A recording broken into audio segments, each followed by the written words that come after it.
of the Robert C. Vacker College of Business and Entrepreneurship. Welcome to our Spring 2022 Vacker Talks session. My name is Noelyn Gilamakiasos. I am under the Academic Resource Center within the college. Tonight, we are proud to present and start off our first series. Vacker Talks is a student-led initiative to bring high-caliber speakers to UTRGV with a goal to educate, motivate, and inspire. Tonight's event is hosted by our Master of Business Administration Association. It is my pleasure to introduce to you to the MBAA President, Jenny Milcheski.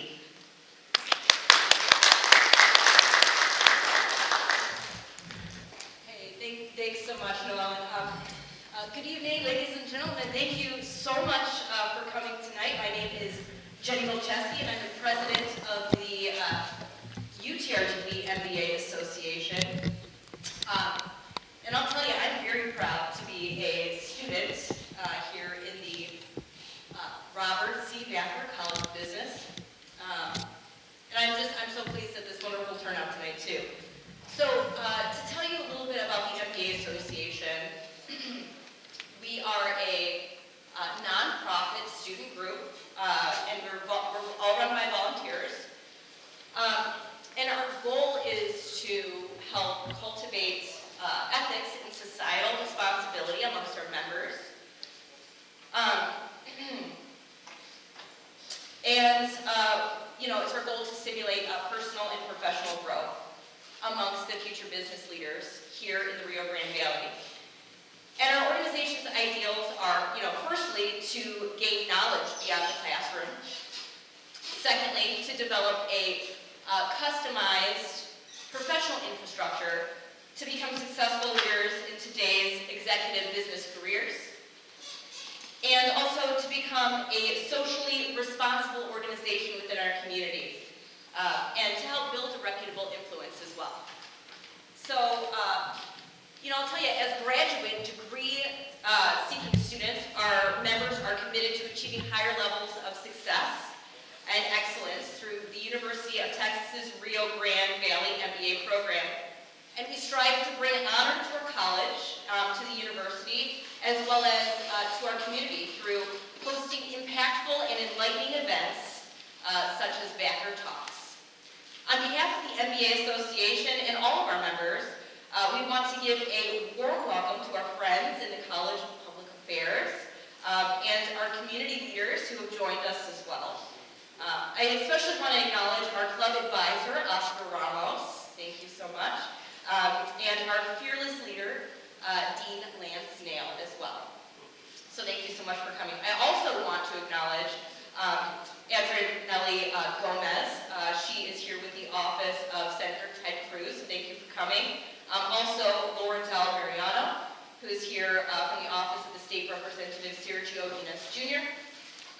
And also community leader Matt Z. Rusnak with the CoStep organization. So thank you so much for coming tonight.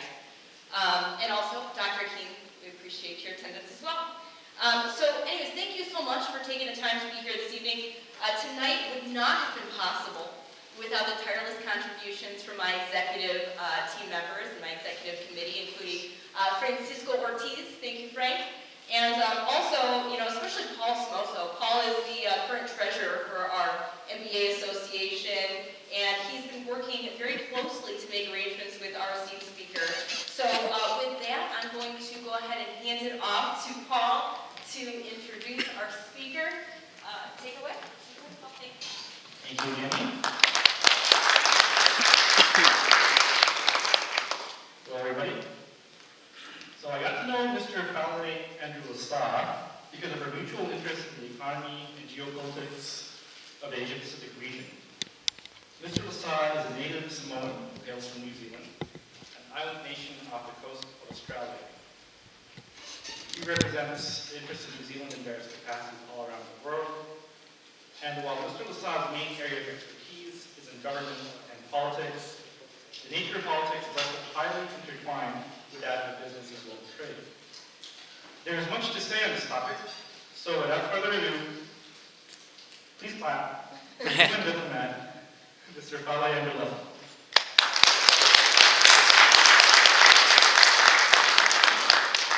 Thank you very much, Paul. Can you hear me in the back? Great. Enga mana, enga reo, enga iwi o te motu. Tēnā koutou, tēnā koutou, tēnā tātou katoa. I greet you in the indigenous language of New Zealand, recognizing that there was a language before English and that it was nearly exterminated by the English, ironically.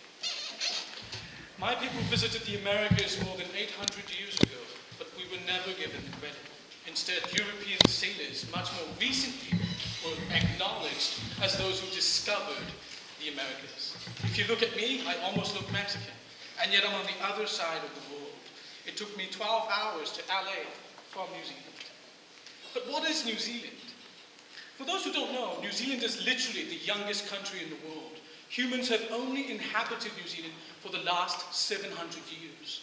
And so as the youngest country in the world, we have a role to play in global diplomacy and global dialogue.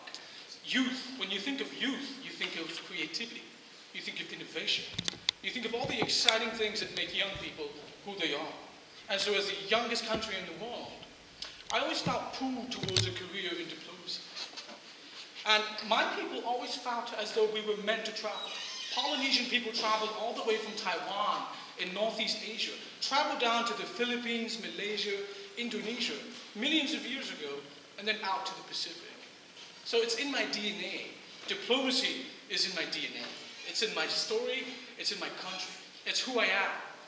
And so working at the United Nations made all the sense in the world, no pun intended. And so you're probably wondering right now, what exactly is the UN and how is it relevant to people in the Valley?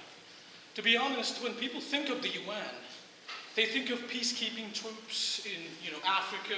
They might even think of governments talking to one another like in this picture. But our single largest budget is development. We have a direct stake in the economic development of those, primarily in the global south. So we spend the majority of our money on development. And that's largely around global trade and investment, because there's a direct correlation between eradicating extreme poverty, lifting living standards, and allowing countries in the global south to trade goods and services with the global north. So that is the primary function of what happens behind me. It's not the peacekeeping troops, it's not the dialogue after conflicts or before conflicts, it's actually the poverty eradication. That's our bread and butter. If you ask the UN diplomat, what is the bread and butter of the UN, they would say that it was the eradication of extreme poverty and lifting living standards globally. So that's what we do for a living. And I was asked earlier by Paul and my colleagues here at the MBA Association, why did you become a diplomat? And one of the things is, like many of you in the room, I'm an immigrant to New Zealand, so I'm not actually from New Zealand.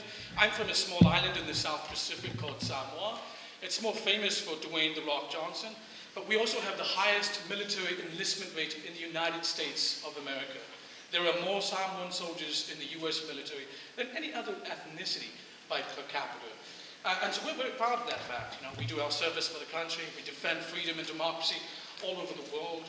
But when we moved to New Zealand, we were so poor that my grandma used to make soup out of a very small portion of meat, and we used to eat it for 5 days in a row. That's how poor we were back then. And when you're an immigrant, you're only allowed 2 options at school. You either become a lawyer or you become a doctor. There's no other exception. I'm sure the immigrants in the room would agree. And so I said to my dad, you know what, Dad, the law is so dry. These are laws that were written hundreds of years ago. It's very hard to get excited about the law. But one day on campus there was a jobs fair, and a guy said to me, why don't you become a diplomat?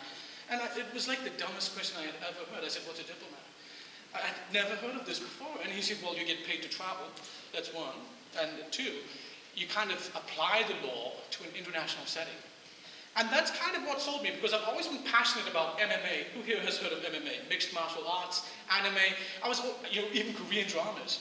So I was always a very international young person. A lot of people in the room can agree with that. Netflix, we're very global. We're connected across the world.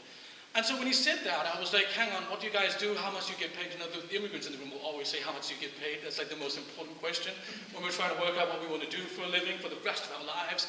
And so I said, how much do you get paid? And he said, oh, actually quite a lot, 3 times more than you would make as a lawyer.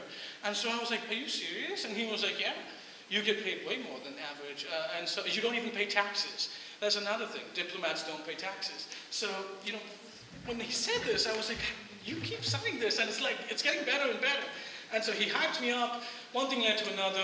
I started learning Mandarin and Korean, and then I got on to the diplomatic trade, what we call the diplomatic circuit. And so I've been with the UN for the last 12 years. I've visited 110 countries. I've visited many more than once. I've seen things, I've been to North Korea, I've been to Gaza, I've been to war zones, I've been to active war zones, I've been to post-conflict war zones. I've seen it all, and I'm only 32. And so I've been very privileged to serve as a diplomat for the UN, because you have to understand that New Zealand is literally in the middle of nowhere. We're next to Antarctica. That's how far removed we are from the rest of the world. So when you can say as a New Zealander that I've been to all these countries, a lot of people are shocked. They're like, holy shit, you made it out. And I'm like, yeah, I did. And you can too, if you join the UN.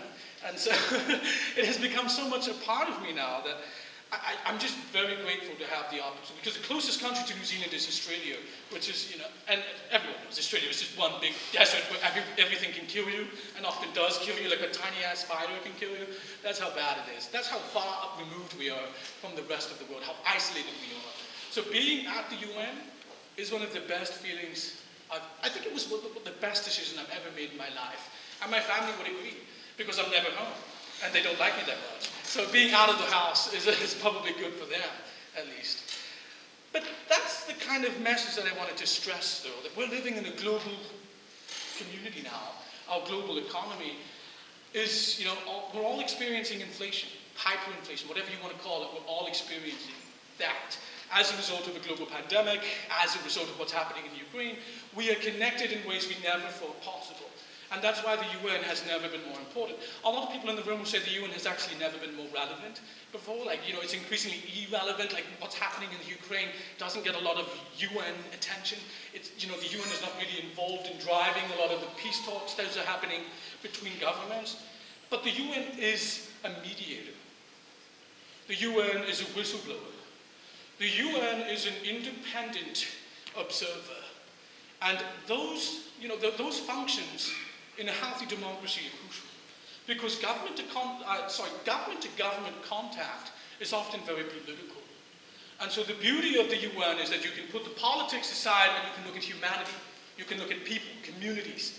You can look at development. And so that is where the UN is the strongest. The UN was never meant to solve global conflicts. It was never meant to solve global poverty. The UN was meant to bring people and cultures together. And that's what we do best. We bring governments together, we bring businesses together, we bring civil society together. We bring everyone together. And so now more than ever, the global economy with global citizenship, you've heard that term before, with multinational corporations eating away at local businesses, the UN is making sure that they are abiding by the rules of fairness, of the rule of law, of transparency and accountability. That's where the UN works best. And so when people say to me, you know what, Fale, I don't think the UN matters anymore, nobody cares about it, it doesn't really do what it's meant to do, I push back and say, well, actually, we keep doing what we do best, which is bringing people together, to talk, to dialogue, to move forward together. Because with telecommunications, with global supply chains, with everything that we have going for us now, the UN's potential has been exponentially has exploded. We're talking about admitting more countries to the UN. There are already 194, but we're talking about expanding our horizon, expanding our influence. What does the UN currently do? How can we do better? Where haven't we gone before? So now is an exciting time to join the UN for those who are interested, or to join the local State Department in the US, which is the equivalent of diplomacy at a national level. There's more than one way to be a diplomat. You can be a diplomat at the World Bank, you can be a diplomat at the IMF, you can be a diplomat at the World Health Organization. Even if you're a nurse or a doctor, you can be a diplomat. If you're a software engineer, you can be a diplomat. You can work for the global outreach programs at Microsoft, Google, etc. Diplomacy is not political. It's not exclusively political. There is diplomacy in a business context, there is diplomacy in a cultural context, there is diplomacy almost everywhere. It's about human behavior, human communication. And so you shouldn't limit yourself to this idea that diplomacy is inherently political, because it's one of the oldest trades in the world. And so with that, I would like to open the floor for questions, because I'm sure that a lot of people are still quite unsure about what the UN does or who we are or what we do best. And so maybe getting a couple of questions will help steer the rest of the conversation. So, I have a question. sure? Yes. We'll get the mic over to you as soon as possible. I get a lot of questions. Yeah. So you mentioned earlier the diplomatic route. Can you talk a little more about that? What is it that you led to, or like the classes you had to take? Did you go to like a specific program? Thank you. So I did my JD at Yale University in New Haven, Connecticut. And so one of the things about diplomacy is it's often the international students who become diplomats, because by their very nature, they're on the other side of the world. They're meeting foreigners, they're talking to foreigners, they're exposed to global culture. But there's also this perception that you need to know like 5 or 6 languages, you need to go to Ivy League schools.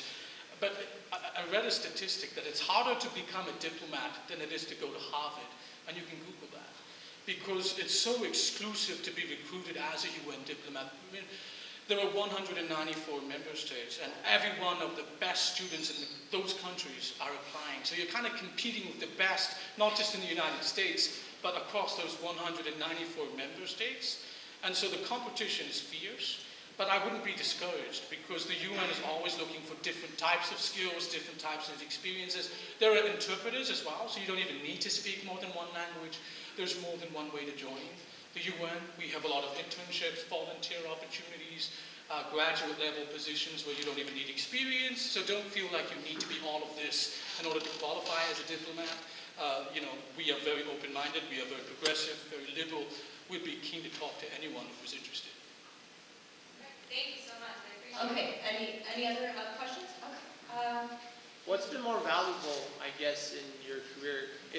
What's been more valuable for you in your career path, like your education or your experience? My experience, absolutely. I mean, a lot of the presidents and the prime ministers that I work with on a daily basis haven't even gone to college. And yet they have all this power, all this authority over their countries and their people. So I always say that, college degrees are not all that they're not everything. And so experience is much, employers these days, for example, are much more interested in experience rather than qualification. So the world is moving towards a more dynamic experience, and they're not interested in the papers that we have, but rather the skills and experience that we have. We're in an information era now, so it's more about what you can do rather than what you have learned. And so, yeah, without a doubt, it's the experience. It's the fact that I've traveled so much, I've met so many people, I've wrestled with so many issues. I mean, the UN trade system, for example, is designed to make sure that the underdog in a negotiation is getting a fair deal. Because often if it's a country like the United States and they're negotiating a trade deal with someone like Hawaii or Samoa or someone small and insignificant, the weight, it's kind of a power imbalance where the United States is obviously going to get the better deal. And so they often come to the UN, the underdogs, and they ask us to assist them to make sure that they get the right deal for them. And so that's what I mean by the UN being some kind of mediator in a situation like that, where we champion the underdog to make sure that they're all getting a fair deal. Cool. Yes? Can you talk a little bit about your experience with the Asian Development Bank? Of course. And maybe about how how helping that fast-growing economy can maybe relate to us here. Absolutely. In the Rio Grande Valley is also very fast-paced economy down here. I can tell. Growing. Yeah, I've only been here for a day and I can know the pace of the place already. Yeah, so the Asian Development Bank is responsible for the region, and 60% of the world's population live in my part of the world, the Asia Pacific. China and India alone are the fastest growing economies on the planet. And so the Asian Development Bank is primarily Japanese government cash, but it's also a mixture of cash from Singapore, cash from the United States, cash from Australia. There are multiple contributors to this fund. And it's our job to disseminate this fund primarily to the small, impoverished countries in the region. So we're talking about Fiji, we're talking about Lao PDR, we're talking about Vietnam. A lot of the countries in Southeast Asia really need assistance with infrastructure, with skills training, capacity building, with access to markets overseas. And it's the Asian Development Bank's job to lend the money, to assist them with that, especially after a natural disaster. After COVID-19, for example, a lot of the countries in that region suffered tremendously. Thailand relies almost entirely on tourism. So when we went into this global pandemic, all of a sudden Thailand went bankrupt.